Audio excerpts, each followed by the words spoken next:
माँ, तुम्हें यहाँ तकलीफ होती है, हालांकि यह घर भी तुम्हारा ही है। लेकिन मैं सुबह अपने काम पर चला जाता हूँ और तुम्हारी बहू हेमा भी अपने ऑफिस चली जाती है। बच्चे स्कूल से जब तक आते नहीं तब तक तुम अकेले रहना पड़ता है। और देखो, तुम्हारी तबीयत भी ठीक नहीं रहती, इसलिए मैंने सोचा है कि पास में एक हॉस्पिटल है, वहाँ तुम्हारे रहने का इंतजाम कर दूँ। कुछ दिन में आप ठीक हो जाएंगी तो फिर घर ले आएंगे। कमला देवी बेटे विवेक की बातों को सुनकर चुपचाप सुनने ही जमीन की तरफ देखते हुए हामी में सिर हिला दिया। अगले दिन हमेशा की तरह बहू रानी शॉपिंग को निकल गई। लौटने पर नौकर से बोली, चाय नाश्ते का अच्छे से इंतजाम करो, आज किटी पार्टी है, मेरी कुछ सहेलियां आ रही हैं। इधर बहू किटी पार्टी में व्यस्त थी, खूब हा ही हू हो रहा था।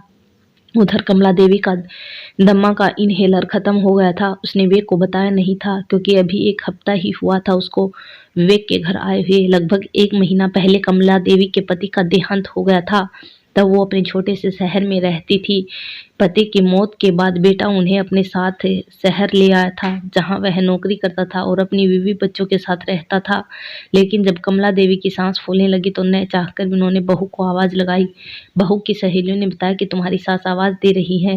हेमा चेहरे पर झूठी मुस्कान सजाकर उठी और सास के कमरे में घुसते ही गुस्से में बोली, देखो, आपको शहर के बारे में मालूम नहीं है, ऐसे किसी पार्टी के बीच में बुलाया नहीं जाता। कमला देवी खांसी जा रही थी, उनकी सांस घुट रही थी। हेमा बड़बड़ाई जा रही थी, अब मुझे मत बुलाना, जो कुछ चाहिए नौकर से बोल दो। कमला देवी की बात सुने बिना ही हेमा बाहर किटी पार्टी में व्यस्त हो गई। कमला देवी की हालत बहुत गंभीर हो रही थी, अस्थमा का अटैक हो गया था। अचानक से उन्हें कुछ याद आया। उन्होंने अपने बक्से को खोला, उसमें एक पुराना पर्स था, उसे जल्दी से खोला। उसमें एक पुराना आधा इस्तेमाल किया हुआ इनहेलर था। उन्होंने जल्दी से इनहेलर किया तो उसकी तबीयत थोड़ी संभलने लगी, पर उनकी आंखों में आंसू ही आंसू गिर रहे थे। अपने बहू बेटे की निष्ठुरता पर नहीं, अपने पति को याद करके।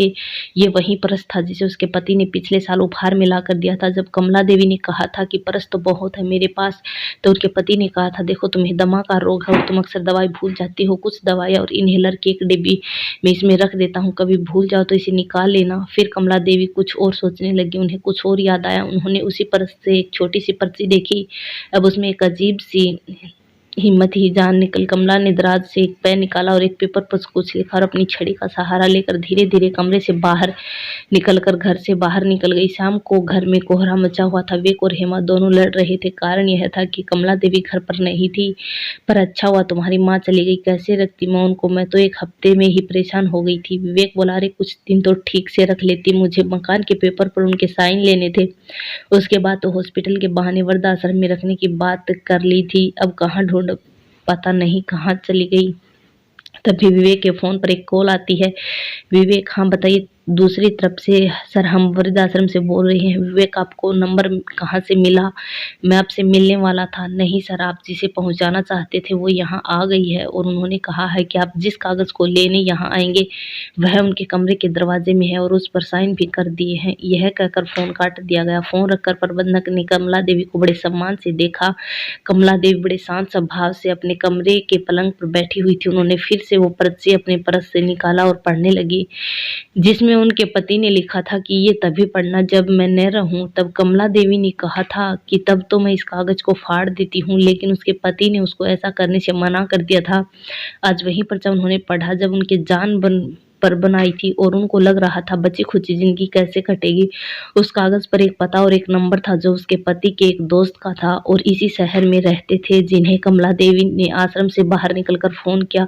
उस पर्ची में ये भी लिखा था, कमला मैं रहूं न रहूं तुम्हें किसी का मोहताज नहीं होना पड़ेगा, मेरा ये दोस्त तुम्हारी मदद करेगा, इस नंबर पर कॉल कर लेना, बैंक में पर्याप्त बैलेंस है, तुम जहां भी रहोगी सज्जन तुम्हारी मदद करेंगे, तुम घबराना मत, हमेशा हिम्मत से काम लेना। जैसे लोग तुम्हें हिम्मत बंधाती रही, कमला देवी को याद आने लगा कि मजाक में ही सही पति को कितना ताने दिया करती थी।